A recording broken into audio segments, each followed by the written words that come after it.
Bonjour à tous, merci d'être avec nous ce matin au Presse Club de France. Nous accueillons Natacha Polony, directrice de rédaction de Marianne. Bonjour.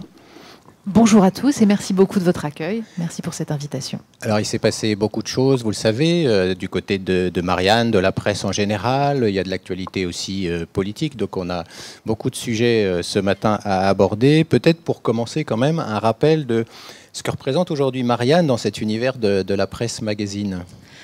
Oui, ça me semble important parce que nous sommes le plus jeune titre de presse magazine. Marianne a 27 ans, elle est fringante, elle est séduisante. Mais c'est vrai que c'est une réussite en termes de presse. Jean-François Kahn a quand même à son actif d'avoir fondé un journal qui aujourd'hui est installé.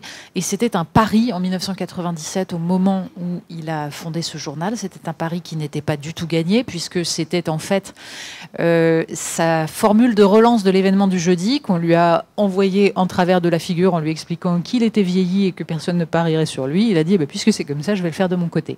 Et ça a donné Marianne. Et Marianne est un journal qui, depuis le début, est un journal un peu à part. Le pari de départ, c'était un magazine avec 50 personnes à 10 francs à l'époque. Donc, très réactif, une petite équipe, avec une vision du journalisme différente. Là, ce que j'ai appris avec Jean-François Kahn, c'est ce qu'il appelait la radicalisation de la différence. Marianne est plus petit que ses concurrents, donc nous ne pouvons pas couvrir toute l'actualité, nous ne pouvons pas courir après les autres, et c'est devenu beaucoup plus vrai aujourd'hui avec les sites d'information. Évidemment que nous n'avons pas les mêmes moyens que les grands quotidiens pour couvrir l'actualité chaude, donc ça nous oblige à faire autre chose, à penser différemment, à choisir les sujets, à aller sur les domaines où nous avons soit une information que les autres n'ont pas, soit un point de vue que les autres n'auront pas. Et c'est ça qui fait la spécificité de Marianne et qui, je pense, explique sa pérennité et aussi cette image que nous avons d'un journal inclassable, d'un journal qui ne ressemble pas aux autres. C'était la volonté de Jean-François Kahn, là aussi. Son idée en 1997 était de dire « Nous allons faire un journal qui va parler de tous les sujets, même ceux dont les autres ne parlent pas ». Il faut bien se souvenir de ce que c'était à l'époque, avant les chaînes d'information continue et avant la dérive de certaines chaînes d'information continue, avant les réseaux sociaux. Il y avait à cette époque une forme de tabou sur certains sujets et Jean-François disait mais écoutez, nous devons parler de tous les sujets, sécurité, immigration, sans être renvoyés à un parti politique, parce que justement, il ne faut pas laisser le monopole des sujets qui inquiètent les gens. Je pense que c'était assez visionnaire de penser et d'écrire ça en 1997, parce que ça reste totalement vrai. Et il raconte toujours que quand il a expliqué aux gens autour de lui, je vais faire un journal qui s'appellera Marianne, avec la liberté guidant le peuple, donc cette femme au sein nu, mais avec un drapeau bleu-blanc-rouge. On lui dit, un drapeau bleu-blanc-rouge, tu veux faire un journal Front National ? Et là, il a compris que c'était donc une nécessité de ne pas abandonner certains éléments. Voilà. Et je pense que nous essayons, enfin en tout cas pour ma part, depuis que je dirige ce journal, j'essaye de maintenir cette spécificité, cette identité, de revivifier en permanence ce qui fait la particularité de Marianne dans le paysage. Et j'ose espérer que nous avons un peu réussi. Et l'idée de la nouvelle formule que nous avons lancée le 21 mars, c'était d'accentuer encore cette spécificité. Oui, on va reparler de cette nouvelle formule et comment justement on peut arriver à se distinguer avec ces chaînes d'information que vous avez évoquées, avec cette instantanéité de l'information, cette rapidité, quand on est avec ce rythme différent, comment on arrive à attirer l'œil en quelque sorte encore du lecteur qui a peut-être été abreuvé dans la semaine par toutes les actualités. En effet, la question du rythme me semble fondamentale. Soyons lucides, dans l'univers actuel des médias, le rythme hebdomadaire est le plus compliqué. Nous n'avons pas la masse critique qu'ont les quotidiens qui leur permet d'aller sur le net et finalement de faire leur travail sur le net de la même manière qu'ils le feraient sur le papier. Nous sommes dans un rythme qui peut apparaître décalé en permanence.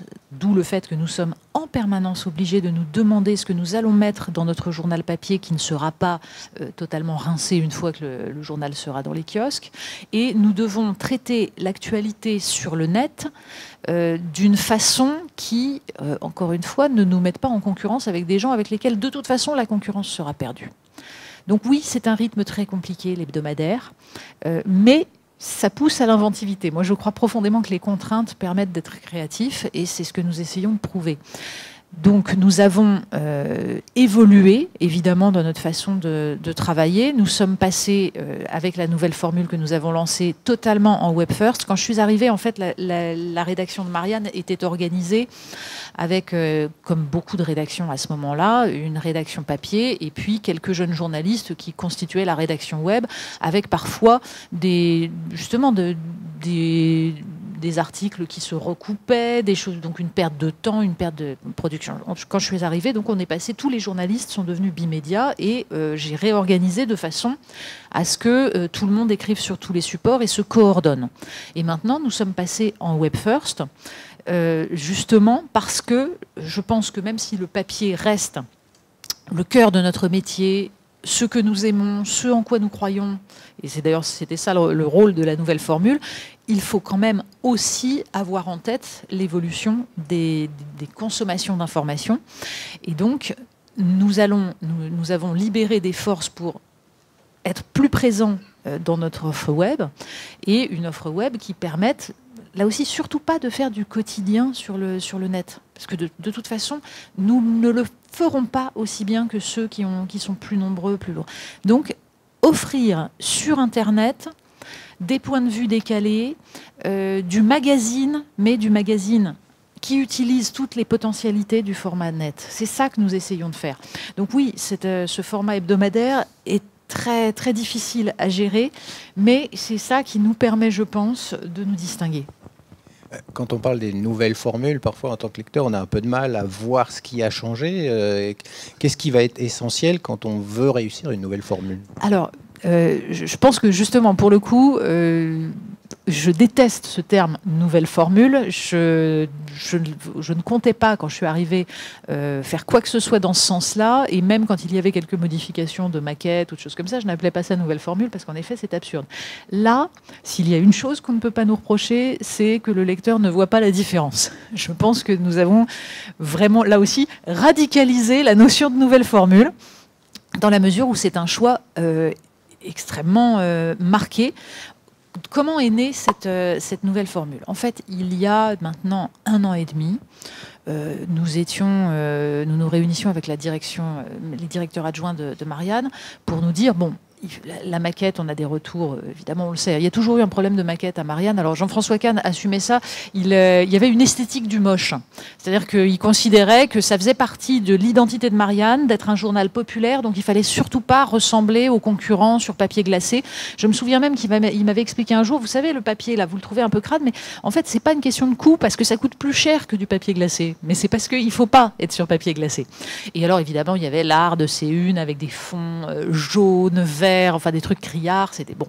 Ça fait partie de ce qu'est Marianne, mais il faut avouer aussi que de ce point de vue-là, le lectorat a évolué, d'abord parce qu'il s'est restreint, hein, il faut être honnête, et que du coup les gens qui achètent de la presse, non, nous ne sommes plus un journal populaire, il faut être honnête, même si nous essayons de garder cette identité-là et de nous adresser à tous. Les classes populaires n'achètent pas de presse, ne lisent pas de presse, et les classes moyennes n'en lisent presque plus, en tout cas de moins en moins. Et les gens qui achètent de la presse aspirent à ce que ce soit, on va dire, un tout petit peu plus esthétique. En tout cas, c'était les retours que nous avions de nos lecteurs, et surtout plus lisible, plus clair. Or, notre maquette était totalement foutraque. Donc on se dit, il va falloir changer de maquette. Puis on se met à réfléchir, et on dit, mais en fait, est-ce que ce n'est pas l'occasion de se poser la question des raisons pour lesquelles nous faisons un journal ? Quelle est l'identité de notre journal? Si nous voulons changer cette maquette, c'est parce que nous nous disons qu'elle ne correspond plus exactement aux demandes. Et donc nous nous sommes réunis 1 fois, 2 fois, c'était 2 fois par semaine pendant quasiment 1 an. Hein.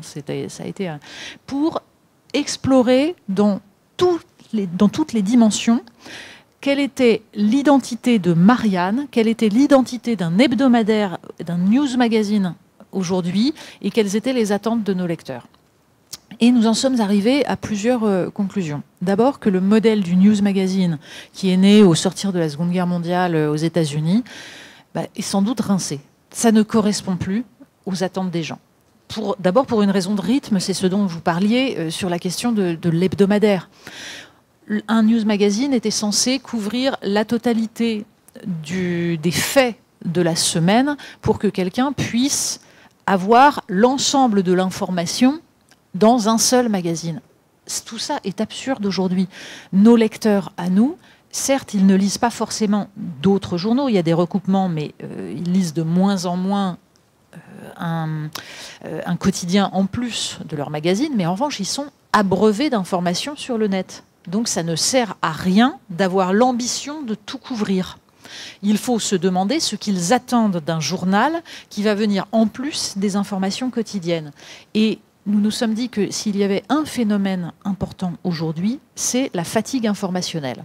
C'est-à-dire que nos lecteurs, en fait, sont abreuvés, ils ont un trop-plein d'informations. Et même dans notre journal à nous, ils nous disaient, nous n'avons pas le temps de tout lire. 88 pages, extrêmement serrées. En plus, à Marianne, nous avons très très peu de publicité. Donc c'est vraiment 88 pages. Mais ils n'y arrivaient pas. Et du coup, il y a aussi cet élément économique de base. Un lecteur qui va au kiosque acheter son journal une fois, deux fois, trois fois et qui, une fois, deux fois, trois fois ne le lit pas en entier, se dit, mais après tout, j'ai dépensé de l'argent pour rien. Donc, nous avons cherché à concevoir un journal qui corresponde à leur mode de vie. C'est-à-dire qu'ils puissent lire en entier et qui remplissent ce rôle d'agenda qui est ce que demandent les gens à un magazine. C'est-à-dire leur dire dans la masse d'informations qui les submergent, qu'est-ce qui est important? Quels sont les éléments où nous allons pouvoir les aider à se faire une idée, à adopter un point de vue? Et en partant de cette réflexion-là, nous nous sommes dit que dans l'organisation même de notre journal, découper le chemin de fer en page politique, page économique, page culture, page monde, c'était là aussi totalement absurde, parce qu'a priori, un lecteur, de toute façon, quand il lit un papier, je ne sais pas moi, un reportage sur les milices houthis au Yémen, il sait qu'a priori, on lui parle d'international. Je pense qu'il comprend. En revanche, très souvent, nous avons des sujets qui se croisent. Et c'est une des spécificités de Marianne, cette transversalité, c'est-à-dire que nous estimons justement que les sujets ne vont pas dans des petites cases. Et que ce qui compte, c'est de prendre un peu de champ. Par exemple, la semaine dernière, nous avons dans notre d'ailleurs non, c'est dans celui qui est en kiosque cette semaine, je crois. Je finis par me mélanger, mais une excellente enquête sur les écoles d'art. Les élèves des écoles d'art sont aujourd'hui de plus en plus, mettent en avant de plus en plus les problématiques d'identité de genre et en font le cœur de leur travail. Est-ce que c'est une originalité ou pas? Est-ce qu'ils sont sélectionnés dans les concours en fonction de ça plutôt qu'en fonction de leur qualité artistique pure? Cette enquête est formidable. Est-ce qu'on la classe en culture ou en société? Ça n'a aucun sens. Donc nous nous sommes dit que finalement ce qu'attendaient nos lecteurs de nous et ce qui remontait, c'était le fait que ce qu'ils voulaient, c'est que nous distinguions les faits et l'opinion. Alors, on sait tous très bien que là aussi, c'est à prendre avec quelques pincettes, parce que les faits purs, ça n'existe pas. À partir du moment où on raconte un événement, il y a une médiatisation. Et quand il y a une médiatisation, il y a une subjectivité. Mais tout de même, on peut distinguer ce qui relève de la prise de position, de l'engagement, et Marianne a toujours été un journal engagé, et ce qui relève de la description la plus honnête possible du réel. Et donc, nous avons classé le journal de cette façon-là, avec différentes catégories. Marianne révèle, par exemple, quand nous faisons de l'enquête, de l'investigation. Marianne débat, quand nous mettons face à face des points de vue, et nous essayons de le faire justement en ne jugeant pas, mais en mettant deux éléments face à face, et c'est le lecteur qui va choisir ce qui l'intéresse, les arguments qui le portent. Marianne propose, parce que je disais, nous sommes un journal engagé, nous estimons qu'il y a des sujets sur lesquels nous aussi nous devons être force de proposition, et c'est ça qui nous permet de critiquer vertement ce qui nous déplaît. Et puis d'autres éléments. Alors Marianne raconte, quand justement c'est du récit ou du reportage. Et c'est de cette façon-là que nous avons organisé le journal. Donc vous voyez que c'est une véritable nouvelle formule. Et surtout, l'élément absolument essentiel dans notre réflexion, c'est que la presse est devenue trop chère. L'identité première de Marianne, je le disais tout à l'heure, un journal à 10 francs. Aujourd'hui, les news magazines sont à 5,90, 6,90. Ça va passer à 7,90. C'est une folie absolue. Évidemment que les gens ne peuvent plus nous lire. Donc nous avons fait le chemin inverse. Et nous avons réduit la pagination pour pouvoir nous permettre de baisser le prix à 3,50 € parce que nous faisons le pari que ça va faire revenir des gens en kiosque, que ça va faire revenir des gens à la presse papier. Et de fait, je pense que pour l'instant, le pari est réussi, je croise les doigts, mais pour l'instant, ça marche. Alors, vous parliez de ligne éditoriale et de positionnement de Marianne. Il y a eu depuis des nouveaux hebdos qui se sont aussi installés. Alors, quand on parle de vous, quand on lit la ligne éditoriale de Marianne, on voit souverainiste radical. Est-ce que vous reconnaissez là-dedans et quel est le... est-ce qu'aujourd'hui, Marianne, on a parlé de Jean-François Cade, on a parlé de l'évolution. Aujourd'hui, vous vous positionnez où?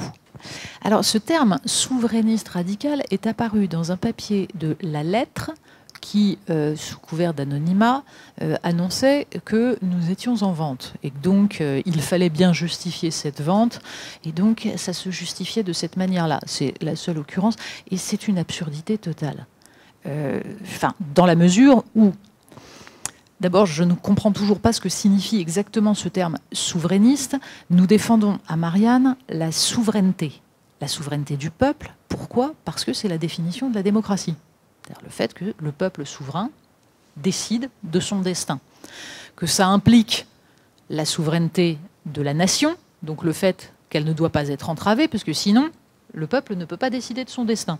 C'est dans la Constitution de la Ve République, la souveraineté nationale s'exerce par le peuple. Et j'ajouterais, moi, la souveraineté individuelle, c'est-à-dire les capacités que peut avoir chaque individu à jouer son rôle de citoyen, d'où l'importance que nous accordons à l'éducation, qui est, et là je renvoie à Condorcet, qui est la condition pour que les citoyens puissent exercer leur rôle. Bon. A priori, j'ai tendance à penser que si c'est ça le souverainisme, je ne vois pas qui ne doit pas être souverainiste. Enfin, si on est démocrate, on est pour la souveraineté du peuple. Ce terme souverainiste a été tordu, distordu pour essayer de cornériser ceux qui, en gros, avaient le mauvais goût de critiquer un petit peu trop certaines politiques. Par exemple, nous avons toujours, à Marianne, attiré l'attention sur la désindustrialisation, en expliquant qu'elle était absolument tragique, qu'elle était en train d'appauvrir le pays et qu'elle allait priver le pays des conditions de son indépendance, donc de la souveraineté nationale. Je pense que nous n'avons pas eu complètement tort. Alors, est-ce que c'est du souverainisme? Je veux dire, le terme même souveraineté a été récupéré, alors qu'avant, évidemment, on était... c'est vrai qu'on nous regardait un peu bizarrement il y a 5 ans, 6 ans, 10 ans, quand on écrivait ça. Aujourd'hui, je pense que c'est devenu totalement banal. Vous avez des ministères de la souveraineté alimentaire et tout ce genre de choses. Ça veut dire qu'on n'a pas eu complètement tort. Donc, que veut dire souverainiste radicalisé? Quant à la radicalité, en effet, là aussi, il y a un sujet. Marianne est un journal qui donne l'impression, parfois, d'être extrêmement virulent. Parce que nous détestons le ton policé qui masque les problèmes et les sujets et qui marque en fait une déférence vis-à-vis du pouvoir et des pouvoirs, quels qu'ils soient. Donc Marianne est un journal qui appelle un chat et je vous renvoie aux unes de Marianne dans les débuts, les 5 premières années avant que j'arrive. Moi je suis arrivée en 2002, mais entre 1997 et 2002, moi je me suis plongée dans les archives. Mais pardon, Jean-François Cade osait des choses que je n'oserais jamais en termes de virulence. Je pense que c'était une autre époque. Donc, ce terme radicalité, s'il s'applique à ça, me semble faux. Pourquoi? Parce qu'il y a des radicalités aujourd'hui qui s'expriment, de la brutalité, de la violence, de la haine. Et c'est un des problèmes qui menace aujourd'hui la démocratie. Or, si vous lisez Marianne, vous verrez que c'est un journal qui est en permanence dans la recherche de la nuance et de la complexité. Ça nous joue même des tours, on passe notre temps à se dire qu'on fait des titres de une qui sont parfois incompréhensibles parce qu'on veut être trop justement dans la finesse d'analyse. Quand on essaye par exemple d'expliquer que l'écologie est absolument indispensable, mais que nous critiquons les écologistes actuels parce que justement ils sont radicaux, mais que pour autant nous soutenons certaines positions, ça devient compliqué. Mais oui, nous sommes dans la complexité permanente, dans la nuance permanente. Mais dans la nuance accolée à des forces de conviction. Je dirais que nous sommes des modérés fervents, si on peut le dire comme ça. Et je crois profondément à la ferveur. Je crois profondément à la force de l'engagement, mais dans la complexité de la pensée. Donc ce terme ne signifie rien, mis à part que quand on veut tuer son chien, on l'accuse d'avoir la rage. En revanche, c'est ma fierté que Marianne ait adopté des positions qui, à l'époque, étaient difficiles et courageuses et qui se sont révélées justes. Encore une fois, les dernières crises ont prouvé que ce soit la question du Covid ou la guerre en Ukraine, ont prouvé que les positions qui étaient les nôtres sur la nécessité de garantir la souveraineté de la France sur les domaines alimentaires, économiques. Je vous renvoie à un papier qu'on avait fait en 2019 au moment des précédentes européennes. Un article qui s'appelait, alors on l'avait intitulé « Ce serait quoi une Europe qui protège ?» Donc quel est le rôle véritable de l'Europe? Et nous définissions les 5 éléments de souveraineté que l'Europe devrait définir et mettre en œuvre. Sur l'alimentation, sur l'énergie, sur la monnaie, sur la défense et sur, il me manque le 5e, énergie, défense, l'industrie. Voilà. Donc, il me semble que nous n'avions pas complètement tort d'alerter sur le fait que le rôle de l'Europe, c'était de garantir cela. Donc voilà, c'est ça notre conception de notre travail et le positionnement de Marianne. Mais je pense que il faudrait s'obliger, en fait, à chaque fois qu'on parle, à définir exactement les termes qu'on emploie. Donc ce terme souverainisme a été vidé de sa substance. Hein. Historiquement, il désigne d'abord les indépendantistes québécois, et ensuite il a été récupéré en France pour désigner le courant Chevènement-Séguin qui s'opposait à Maastricht, pour des raisons qui ne me semblent pas là non plus complètement aberrantes. Si vous écoutez le discours de Philippe Séguin devant l'Assemblée nationale le 5 mai 1992, vous verrez que les défauts qu'il pointait dans la constitution de l'Union européenne telle qu'elle se faisait, c'était des choses qu'il aurait fallu méditer. Donc, que Marianne est une part de son identité qui se rapproche de cela, c'est indéniable. C'est une part de son identité. Je pense que Marianne couvre en gros un prisme politique qui va de la gauche républicaine au gaullisme social, en passant, il ne faut pas l'oublier, par la démocratie chrétienne. C'est un peu tout ça, Marianne. Donc, c'est ma fierté que nous ayons ce positionnement-là et cette complexité-là. La vidéo de Philippe Séguin, elle ressort souvent dans les débats. Sur justement aussi la manière dont les journalistes sont vis-à-vis du pouvoir, vous trouvez qu'il y a encore trop de déférence, comme on dit, c'est-à-dire des questions qui ne sont peut-être pas assez franches, directes, ou qui ne sont pas... on est encore dans cet environnement-là, où il y a quand même suffisamment, parce que les médias restent quand même divers, on a une forme de déférence vis-à-vis de tous les pouvoirs? Alors, je pense que si on regarde l'évolution du paysage médiatique, vous dites les médias, ça reste divers. Je pense qu'il y a, dans un sens, plus de diversité aujourd'hui qu'il n'y en avait il y a 25 ans. J'ai commencé dans le journalisme sur les questions d'éducation, donc en 2002. Et je peux vous assurer que mon premier article dans Marianne, c'était 10 mesures pour sauver l'école républicaine. Et donc, je listais les choses. Je me suis fait reprocher ces articles par des confrères, notamment parce que j'étais allée interroger, et je donnais largement la parole à des professeurs. C'était l'époque où Internet avait permis à des professeurs qui se sentaient seuls dans leur classe face au désastre qu'ils constataient de se regrouper. Et ils s'étaient regroupés dans des associations, notamment une association Sauver les lettres, qui avait eu l'idée de faire passer les dictées du brevet des collèges des années 80 à leurs élèves pour constater, puisqu'il faut bien se souvenir qu'à l'époque, le discours médiatique, c'était le niveau monte. Et quand moi, j'ai donné la parole à ces professeurs, j'ai des confrères qui m'ont dit « Tu donnes la parole à des gens qui ne sont pas représentatifs. Ce ne sont pas des sources officielles. La source officielle, c'était la direction de l'évaluation et de la prospective du ministère de l'Éducation nationale qui disait que tout allait très bien et que c'était génial. Et je me souviens du rapport notamment de Christian Forestier en 2004 sur l'état de l'école qui expliquait que la décennie 1985-1995 était la décennie glorieuse de l'éducation nationale puisqu'on avait doublé le nombre de bacheliers. Bon, eh bien, dans la presse en général et en particulier dans certains journaux de référence, il était impensable de sortir des clous et de contester ce discours officiel. Évidemment que les choses ont bougé aujourd'hui, bien entendu. Hélas, elles ont bougé dans un sens qui a justement radicalisé les positions. Et c'est ça que je déplore. C'est-à-dire qu'on est passé d'une espèce de chape de plomb où certains sujets ne devaient pas être abordés. La critique de l'Union européenne en faisait partie.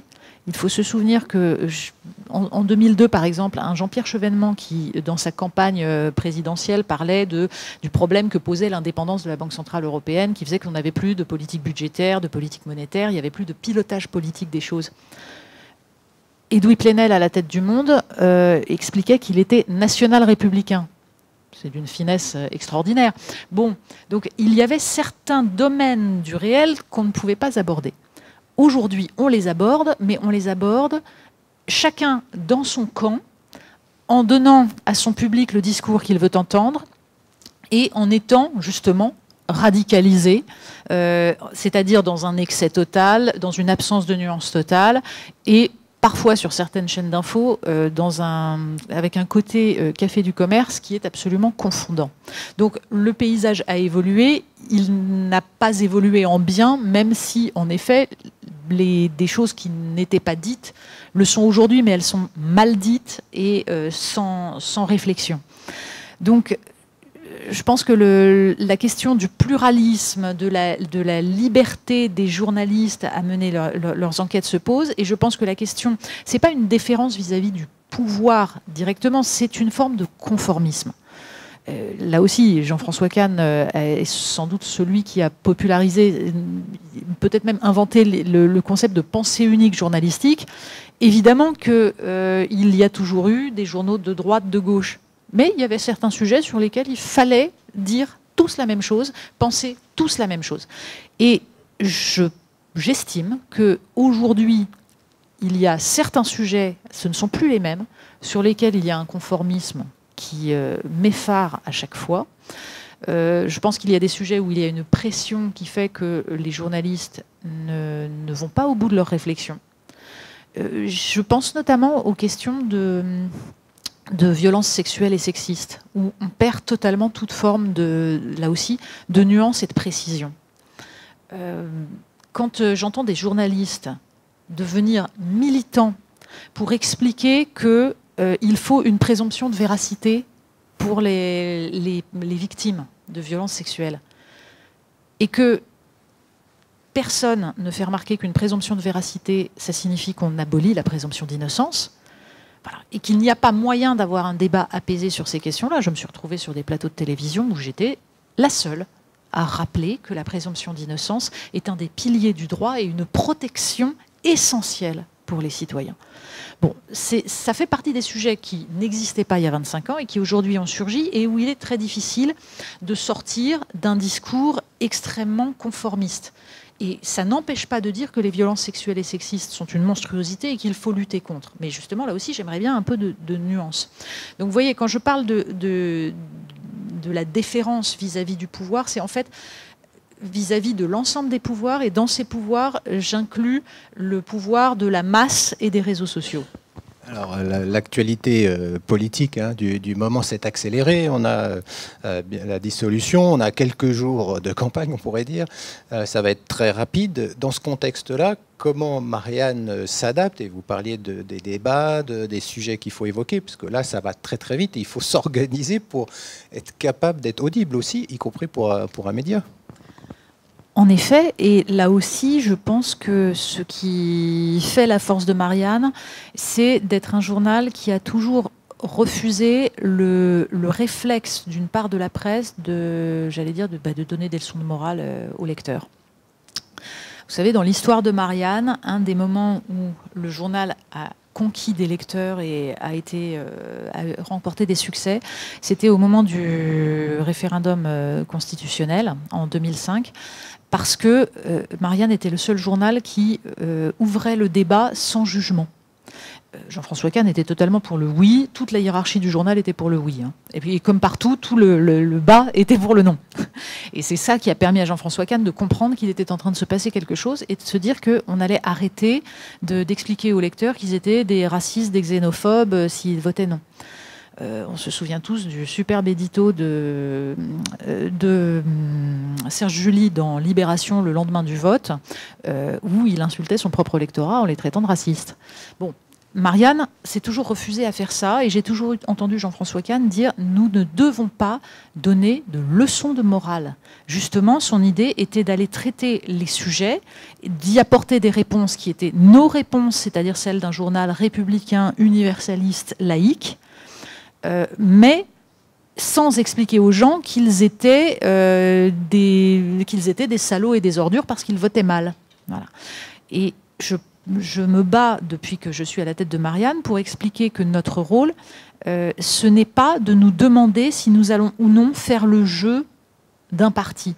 Or, c'est la phrase que j'entends le plus souvent dans toutes les rédactions depuis mes débuts dans le journalisme. « Ah non, ça, on ne peut pas en parler, ça ferait le jeu de... » Mais notre rôle n'est pas de nous poser cette question-là. Nous sommes des journalistes. Notre rôle est de décrire le réel le plus honnêtement possible et ensuite de le réinscrire dans un contexte, d'apporter des visions, des arguments qui vont éclairer le lecteur. Mais le lecteur, après, il choisit. Et j'ai tendance à penser que quand il est éclairé, quand on lui a apporté les différents éléments pour qu'il puisse faire son propre jugement, eh bien, il exerce son jugement de façon intelligente.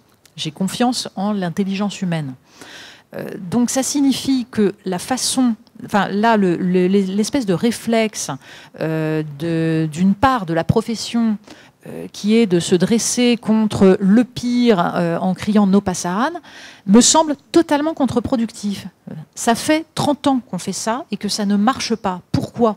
Parce que pendant qu'on fait ça, eh bien, on se moque des sujets absolument essentiels qui sont ceux, justement, j'ai tendance à le penser, que Marianne a toujours mis en avant, la désertification des territoires, le recul des services publics, l'absence totale de politique du logement.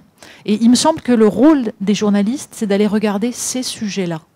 Quand vous voyez que le pouvoir d'achat des ménages est un sujet majeur, mais que personne ne rappelle que 30% de ce pouvoir d'achat est grévé par le logement, et qu'il n'y a aucune politique depuis des années pour prendre en main ce sujet-là, ça me semble effarant. Quand vous regardez le fait que le vote Rassemblement national est directement corrélé à la distance de votre habitat par rapport à la gare la plus proche.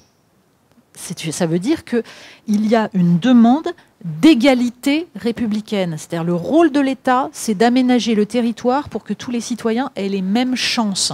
Quelle chance pouvez-vous avoir quand vous êtes au fin fond du Limousin, qu'il n'y a pas un train, pas un bus, que vous êtes obligé de prendre votre voiture, qu'il n'y a pas d'emploi parce qu'ils sont concentrés dans les métropoles?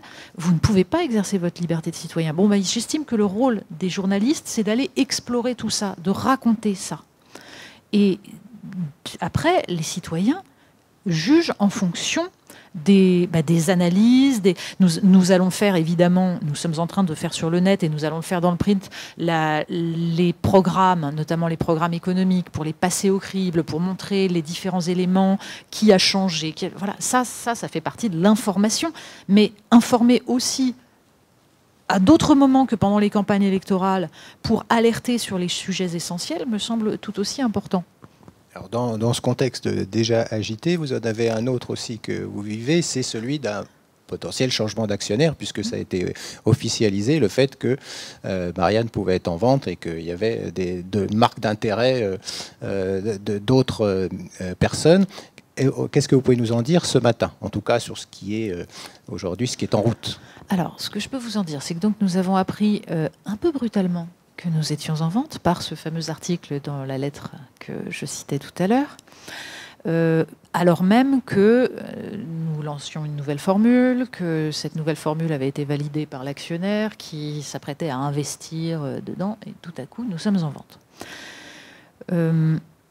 Je comprends parfaitement les raisons pour lesquelles nous sommes en vente, c'est-à-dire que nous sommes un journal, en effet, qui peut poser certains problèmes dans la mesure où nous sortons des enquêtes, nous faisons de l'investigation. Et je sais à quel point c'est compliqué. Sachant que, moi, pour ma part, je déplore que les journaux appartiennent à quelques milliardaires. Je pense que c'est un énorme problème démocratique. Mais il faut être lucide. Aujourd'hui, la presse, ça coûte de l'argent. Surtout les investissements sur le net, dans un modèle économique qui, pour l'instant, n'existe pas. Donc, très peu de gens peuvent aujourd'hui posséder des journaux.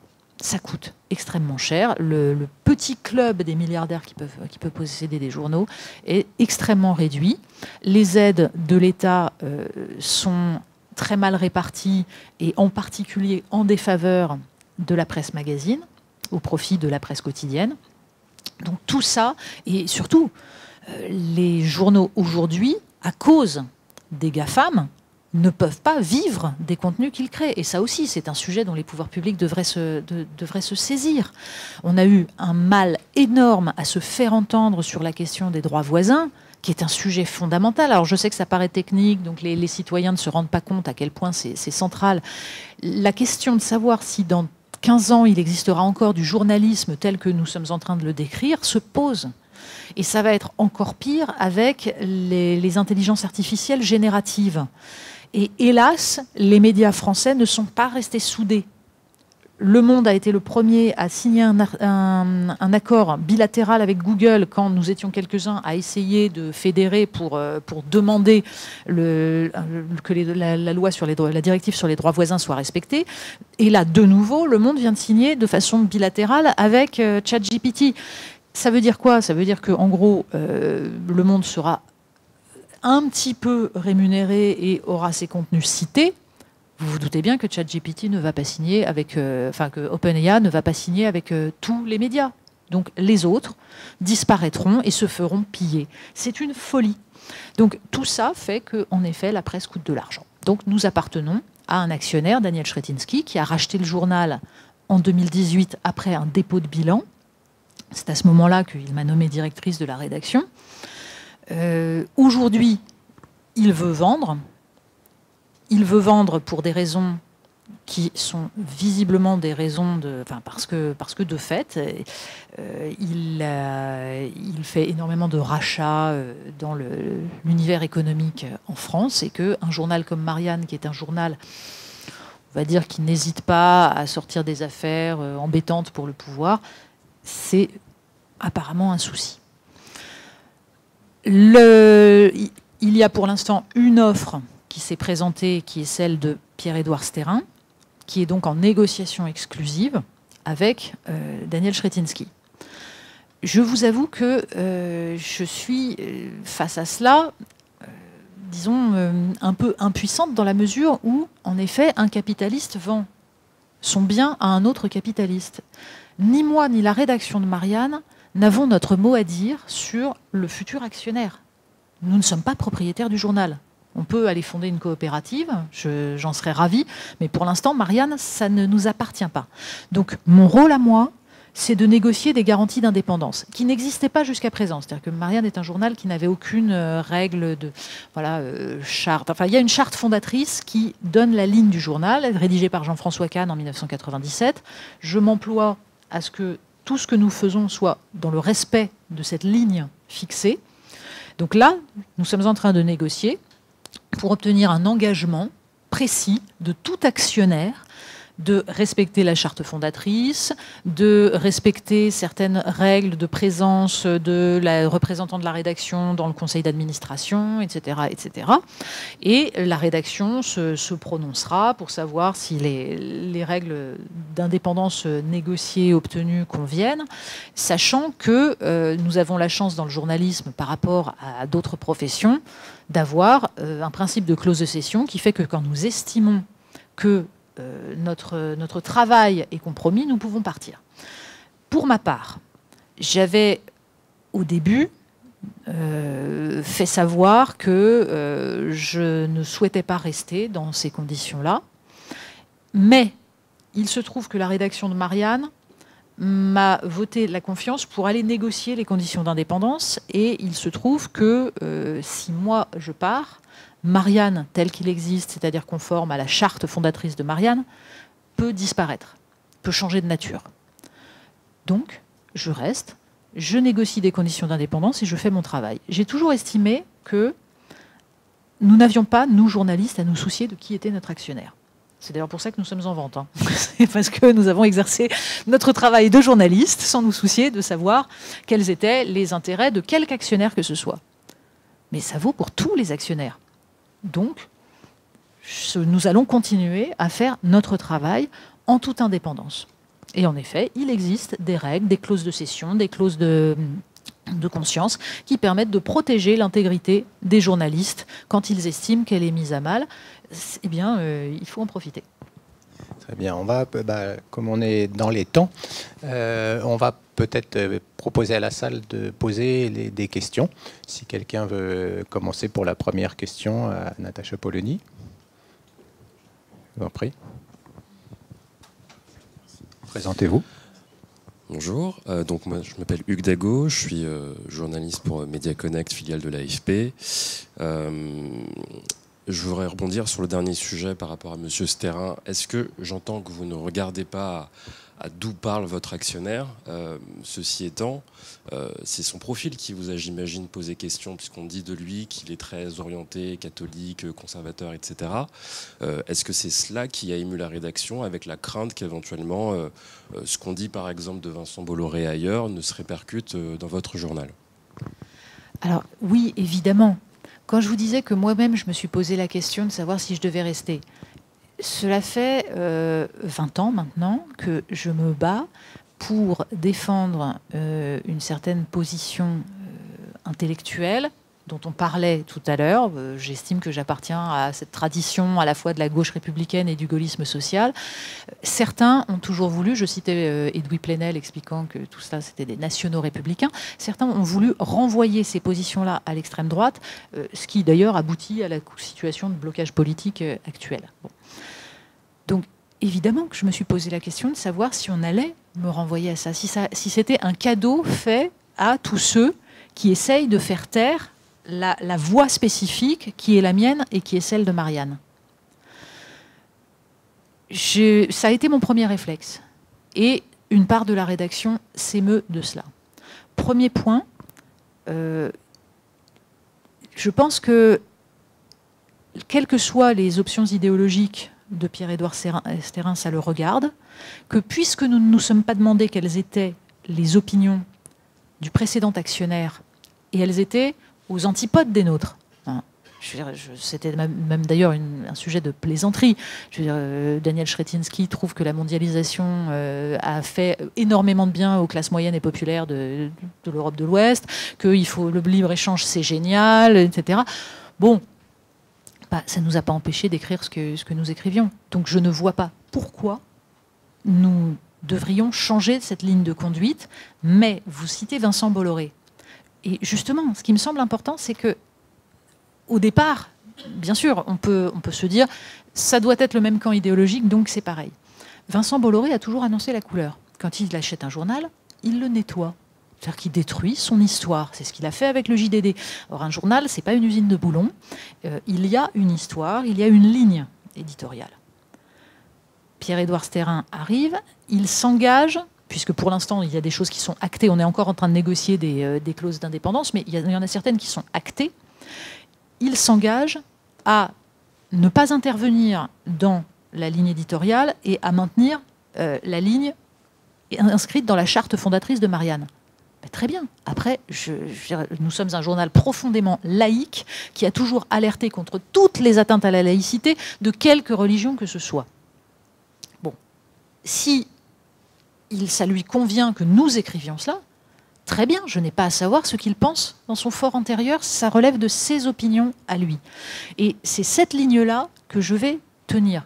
Si, je le disais, si je m'en allais maintenant, là, pour le coup, il y aurait un autre directeur de la rédaction qui serait nommé. Vers quelle direction amènerait-il le journal, malgré la charte fondatrice? Je ne le sais pas. Donc, pour l'instant, je vais faire en sorte que tout cela soit garanti au maximum. Et je me réjouis que, pour l'instant, Pierre-Édouard Stérin et ses équipes se soient engagés à respecter cela. Après, j'estime que l'indépendance, c'est au jour le jour qu'on la démontre. Voilà. Je pense que l'indépendance vis-à-vis de notre précédent actionnaire, nous l'avons démontré le jour où nous avons fait une sur Bernard Arnault et son instrumentalisation de la niche mécénat pour la Fondation Louis Vuitton, la semaine où Daniel Chretinsky rachetait Elle, dont le principal... voilà, la publicité vient de LVMH. De même, nous avons prouvé notre indépendance quand nous avons fait une sur Alexis Collère, titrée Derrière Emmanuel Macron, l'homme qui a dépecé la France, où nous attaquions toute la politique industrielle d'Alexis Collère. C'est ça l'indépendance d'un journal. Et ça se fait au jour le jour. C'est-à-dire qu'on voit jusqu'où on peut aller, quelles enquêtes on peut sortir, quelles informations. Nous avons sorti l'enquête sur le fonds Marianne. Je veux dire, elle a eu quelques conséquences. Il me semble que là aussi, c'est une preuve d'indépendance. Voilà. Une autre question dans la salle, monsieur? Oui, j'ai une question à vous poser sur votre opinion sur la notion de référendum. Parce qu'il n'y a pas eu de référendum depuis ces dernières années, hélas. Pour les retraites, on l'a vu, on a imposé au peuple, à tort ou à raison, ce n'est pas le sujet, mais on a imposé au peuple une ligne, et puis c'est comme ça, c'est pas autrement. Donc notre démocratie, avec ce pouvoir actuel, a été mise à mal, et les conséquences, on les a vues récemment. Quelle est votre opinion sur ce sujet? Alors, justement, Marianne est un journal engagé, qui s'engage, qui prend des positions, et c'est pour ça qu'au moment du débat sur la réforme des retraites, nous avions consacré une à cette question du référendum, en expliquant pourquoi nous appelions à un référendum et pourquoi nous lancions une pétition pour demander un référendum d'initiative partagée sur la question de la réforme des retraites. C'est-à-dire que pour ma part, je pense que c'est un des outils présents dans la Constitution. La souveraineté du peuple s'exerce par ses représentants et à travers le référendum. C'est écrit dans la Constitution de la Ve République. Et ça permet, dans l'esprit de cette Constitution, de lever les blocages qui peuvent exister. De Gaulle se méfiait terriblement de ce qu'il appelait le régime des partis. Donc quand il existe un blocage entre l'Assemblée nationale, parce que certains partis s'entendent entre eux, etc., et l'exécutif, on retourne au peuple. C'est l'expression. C'est pour ça que c'était une des dispositions qui étaient dans la main d'Emmanuel Macron au moment du blocage sur la réforme des retraites. L'autre était la dissolution. Les deux étaient valables. Il aurait pu les utiliser à ce moment-là. Il a choisi de ne pas le faire et de le faire maintenant, alors que justement, ce n'est absolument plus le moment et que ça n'a pas du tout le même sens. Alors pourquoi le référendum a-t-il été à ce point délaissé par les gouvernants? Vous le disiez, il n'y en a pas eu depuis 2005, parce que le peuple a mal voté. Et que quand le peuple vote mal, on contourne le peuple. Et je pense que nous sommes face à une crise démocratique extrêmement importante. Le référendum constitutionnel de 2005, vous avez donc 54,6%, si ma mémoire est bonne, de non. Et vous avez 90% des représentants qui votent le traité de Lisbonne. Donc un tel décalage entre les citoyens et leurs représentants aurait dû, à un moment donné, inquiéter les politiques, mais de même que 90% des médias avaient même pas soutenu le oui, avaient fait campagne pour le oui, ce qui a aussi montré un décalage avec la réalité du pays qui aurait dû nous alerter. Et je pense que la haine contre les médias que nous voyons aujourd'hui, elle commence à ce moment-là. J'ai toujours en tête un élément important. À ce moment-là, souvenez-vous, a surgi sur Internet, Internet, il n'y avait pas les réseaux sociaux, mais Internet était là, et a surgi une figure, Étienne Chouard, petit professeur, qui a eu tout à coup un succès énorme parce qu'il a proposé sur Internet un décryptage ligne à ligne du traité constitutionnel. Et tout à coup, les gens avaient l'impression qu'on leur expliquait ce qu'il y avait dedans, alors que les médias n'expliquaient rien, disaient juste « vous devez voter oui parce que sinon vous êtes xénophobe, réactionnaire, etc. » Et une part des citoyens se sont détournés des médias classiques. Et ce n'est pas un hasard si Étienne Chouard, on le retrouve des années plus tard, il est un des militants pour le référendum d'initiative citoyenne, et on l'a vu ressurgir au moment de la crise des Gilets jaunes. Alors, c'est une des figures qui est considérée comme dans la sphère complotiste, mais justement, ça nous raconte petit à petit la dérive de gens qui ont perdu confiance en les médias et en la classe politique.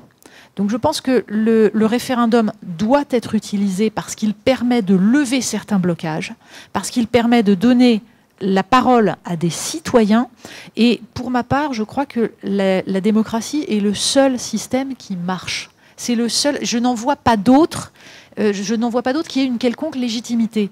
Mais ça nécessite tout simplement de respecter la démocratie. Une voix vaut une voix. Vous souvenez-vous, au moment du référendum sur le Brexit, on a vu des commentaires délirants de gens qui sont censés être intelligents, qui expliquaient « oui, il faudrait quand même conditionner le vote au diplôme, parce qu'après tout, les gens n'y connaissent rien. » Moi, ça ne me dérange pas qu'on ne soit pas démocrate, mais on dit « je ne suis pas démocrate ». Or, je vois depuis des années des commentateurs, des politiques, des journalistes qui ne sont pas démocrates. J'ai le souvenir d'un débat un jour avec un éditorialiste. Je développais une notion, je disais, regardez les différentes élections présidentielles.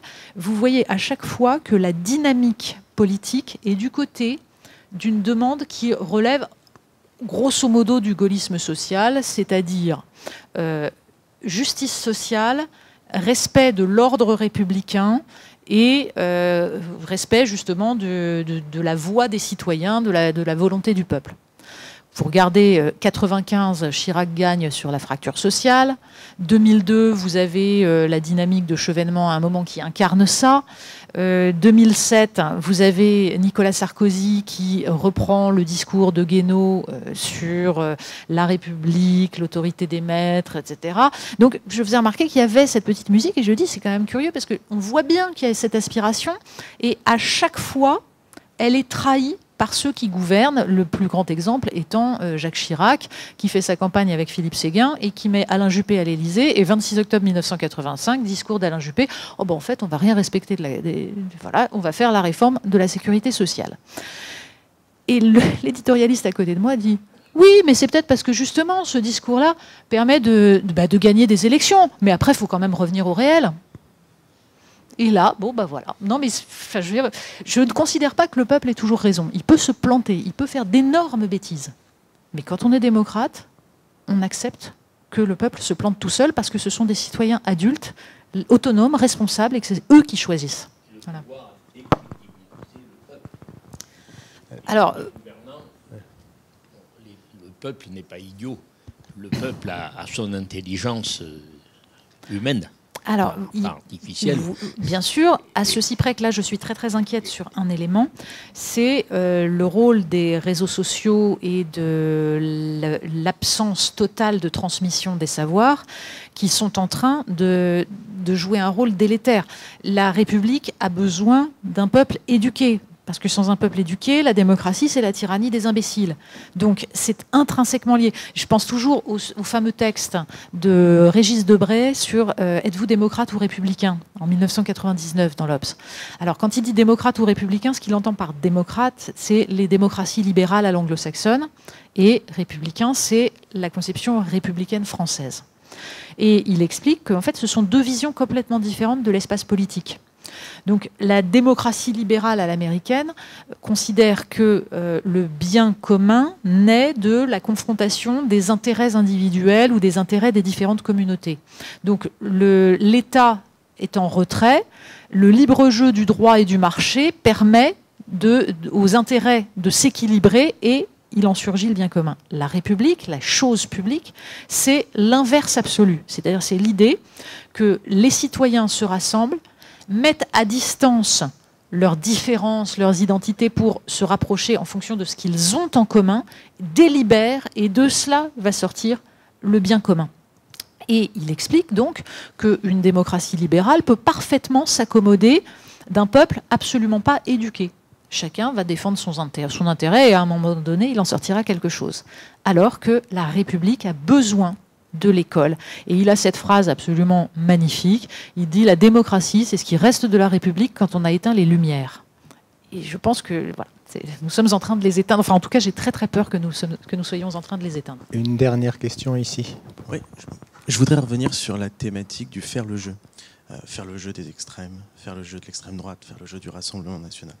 Dont le corollaire est l'abandon, et vous l'avez très bien dit, de certaines thématiques factuelles, les territoires, et qui fait que vous-même, souvent, êtes accusé de faire le jeu. C'est aussi le corollaire, l'abandon de certains symboles. Et vous avez très bien appelé cet exemple marquant de 97, le choix de la Marianne et du drapeau. Et lorsque le drapeau est adapté, on vient voir Jean-François Kahn et on lui dit bah, « Dis donc, c'est quand même un symbole d'extrême droite. Est-ce que tu es sûr de ce que tu fais ?» Est-ce que vous croyez, parce que le corollaire aussi qu'on voit, c'est que les résultats, c'est qu'on a beau utiliser cette thématique du faire le jeu, le 8 juillet, on aura probablement la surprise d'avoir pour la première fois un parti d'extrême droite au pouvoir. Est-ce que vous pensez qu'une prise de conscience est encore possible, à la fois de la classe politique qui porte ce discours du faire le jeu, mais aussi de la classe médiatique qui pendant très longtemps, vous parlez des Twiplanètes, mais il y en a beaucoup d'autres. Est-ce qu'une prise de conscience est possible ou est-ce qu'à l'inverse, vous pensez que les gens qui portent la thématique du faire le jeu seront renforcés dans leurs convictions? Alors là, dans l'état actuel des choses, je pense que nous allons vers en effet une crispation et une radicalisation, c'est-à-dire que chacun se sent renforcé. On voit bien que c'est d'ailleurs, hélas, et je le déplore, le but de cette dissolution à ce moment-là et de cette manière-là. C'est de renforcer la logique de bloc. Il s'agit de ne pas faire campagne, c'est trop court, et donc de faire jouer non pas la rationalité, le débat, l'argumentation, mais les pulsions. Donc les pulsions de détestation, les pulsions qui font qu'on délégitime les deux autres blocs pour renforcer son emprise sur son propre public. C'est ça qui est en train de se passer. Donc je crains, hélas, que cette logique-là ne soit renforcée. Ça, c'est à court terme. Mais j'ai tendance à penser, sinon j'irai faire autre chose, j'irai cultiver mes roses en Touraine, il n'y aurait aucun problème. Si je suis là, si je continue à diriger un journal, et Dieu sait que c'est fatigant, c'est justement parce que je crois qu'il y a une aspiration des citoyens à autre chose. Je suis intimement convaincue qu'en fait, la demande politique d'une majorité de citoyens, c'est non pas un parti radical quel qu'il soit, mais la prise en compte de leurs angoisses, mais pas seulement de leurs angoisses, des réalités. C'est-à-dire le fait que, je le disais tout à l'heure, qu'ils n'ont plus accès à certains services publics, que les infrastructures ne sont pas à la hauteur et qu'ils ont l'impression de voir leur pays régresser et leurs droits à eux régresser. Donc je crois qu'il faut au contraire ne surtout pas renoncer, continuer à porter cette voie qui est une voie raisonnable, qui consiste à nommer les faits. Je pense par exemple à toutes les questions d'antisémitisme. J'ai commencé dans le journalisme en 2002. Parmi mes premiers papiers, il y avait ceux consacrés au livre « Les territoires perdus de la République ». Parmi mes premiers reportages, c'était des reportages dans des collèges et lycées de banlieue pour enquêter sur la montée de l'antisémitisme. Là aussi, à l'époque, il faut se souvenir, les profs qui ont écrit ce livre se faisaient traiter de racistes. Et moi, qui en rendais compte, je me faisais traiter de raciste aussi. Voilà. Et il y a eu un déni pendant des années. Il faut se souvenir, au moment du massacre de l'école aux Aratora, Mohamed Merah qui tire sur un petit garçon avec sa tétine dans la bouche, qui poursuit une petite fille pour l'attraper par les cheveux et lui tirer une balle dans la tête. Et on est en campagne électorale. Le premier réflexe, d'abord au moment où on ne sait pas qui est l'assaillant, souvenez-vous, c'est l'extrême droite, le climat de cette campagne, etc. Voilà. Et quand on apprend qui est Mohamed Merah, grand moment de gêne. Pendant quelques jours, la campagne est suspendue, et après, on se dépêche de reprendre le cours des choses. Et, enfin, je ne sais pas, c'est à ce moment-là qu'il aurait fallu 4 millions de personnes dans la rue, comme il y a eu au lendemain de Charlie Hebdo. Donc, ce déni-là, nous le payons aujourd'hui. Nous le payons parce que, sur ce sujet-là en particulier, il y a eu une radicalisation de tous. Et on voit un Serge Klarsfeld qui explique qu'il va voter Rassemblement national. C'est la conséquence de ce déni. C'est la conséquence directe. Donc, on ne gagne jamais à mettre la poussière sous le tapis et à ne pas aborder les sujets dans leur difficulté et leur complexité. Donc, je pense que nous devons continuer ce travail-là, ce travail qui consiste à essayer de décrypter, à essayer de parier sur l'intelligence des citoyens, parce qu'elle existe, parce qu'elle est là. J'avoue qu'on n'est pas aidé par la classe politique. Merci Natacha Polony. Ah, oui, une dernière question, rapide. Oui.